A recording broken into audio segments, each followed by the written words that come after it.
విడిచిపెట్టేవాడు కనికరమ పొందుకుని.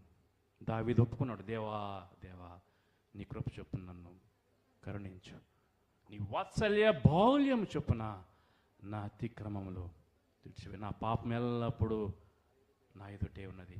God, my sin is always before me. నాలో బలహీనతలు ఉన్నాయి, నీలో ఉన్నాయి. బలహీనత లేనివాడు ఎవడూ లేడు. కానీ వాటిని దాచుకుంటూ వాటిలోనే నడవాలని ఆశపడితే దేవుని యొక్క వాక్యంలో రాయబడింది, పాపం వల్ల వచ్చే జీతము మరణము. ఏది కావాలి నీకు? ఏది కావాలి?